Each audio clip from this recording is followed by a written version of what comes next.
So Joe Biden is old now, 78 on election day, but the truth is he's still a hard man. He grew up that way. Biden's from a different time. He's not soft and housebroken like you and me. Biden comes from the old world where men lived by their fists. They threw knockout punches, they asked questions later. They ate what they killed. Joe Biden grew up on Tough Street. It got tougher as you went down. He lived in the last house on the left. Some call Biden the James Dean of Wilmington. A little fast, a little dangerous.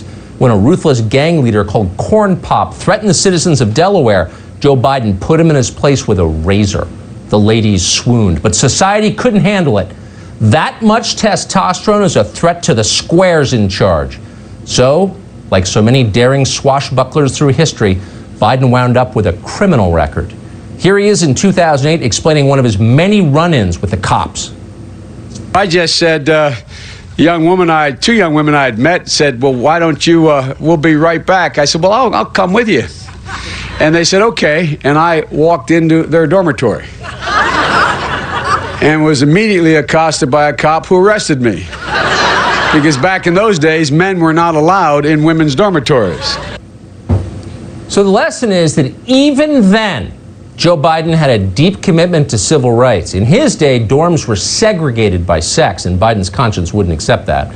So he staged a one-man protest to integrate his campus, but the man shut him down. The heat came around and busted him for smiling on a cloudy day. They sent him to the big house.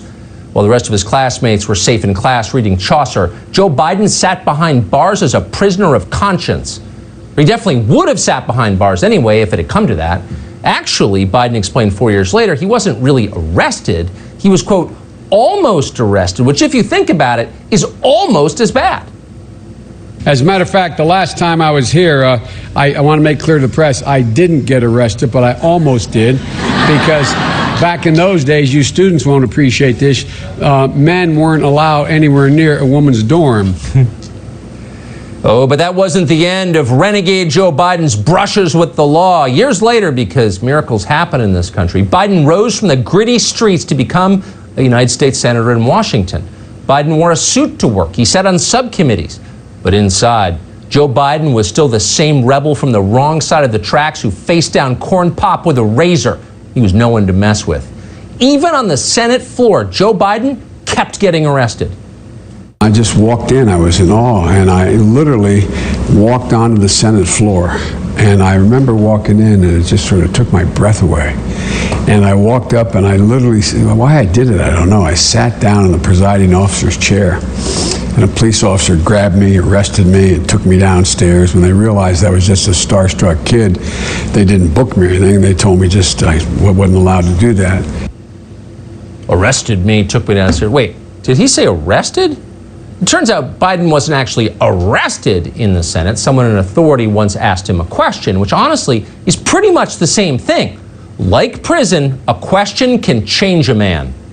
And next thing I know, I feel this hand on my shoulder, and a Capitol policeman picks me up and spins me. I said, "What are you doing?"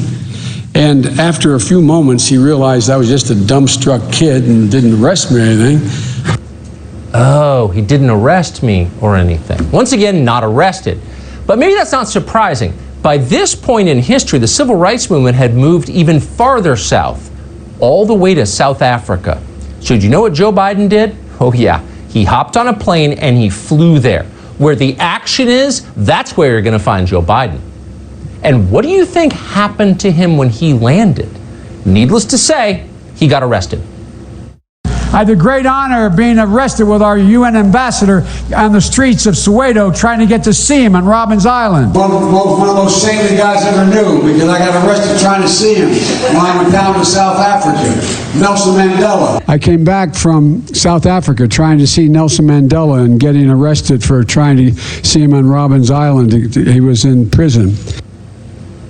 By Soweto, he apparently means Soweto, and not technically arrested in the legal sense, as in cuffed and sent to jail. No, Biden was talking about arrested in the literal sense, meaning a pause in an object's forward motion.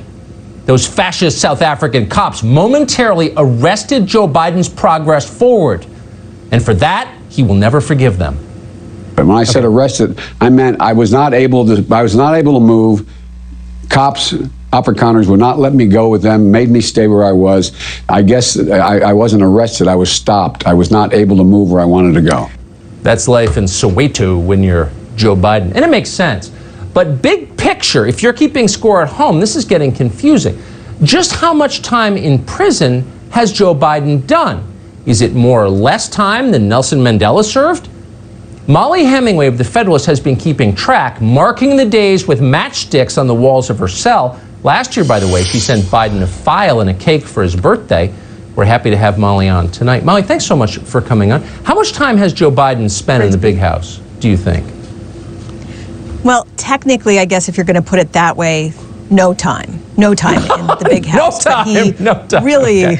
But he's dreamed of it, and he's thought about it a great deal. And he has had a lifetime of storytelling. I mean, I don't think he's the only politician out there to exaggerate or tell stories, but he really is notable for this. And it was something that caused problems for him the first time he ran for president, when that candidacy was derailed by his lies, his plagiarism. You know, he adopted a fake persona of a British politician. He had lied extensively about his academic record.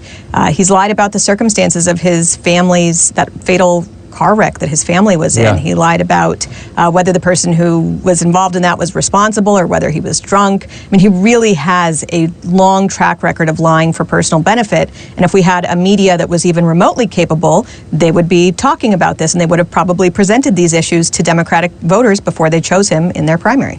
Can I ask you, I mean, obviously I'm not a shrink, I'm a talk show host, pretty closely related, I think. Why would a guy who was elected to the Senate at 29 feel the emotional need to convince others that he was like a criminal? Why is he bragging about getting arrested so much? Do you think it's a little weird?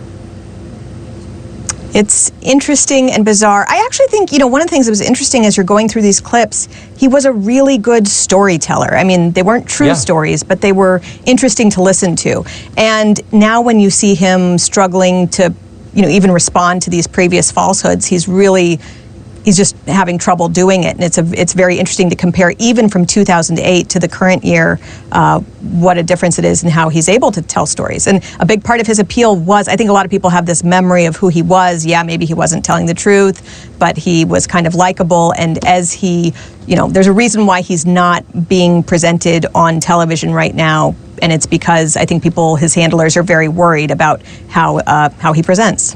Yeah, that's why they don't want him to debate. I think as his mojo fades, he feels this desperate need to project masculinity. Obviously, that's psychoanalysis, but I think it's right. We'll see. Mollie, great to see you tonight. Thank you. Great seeing you.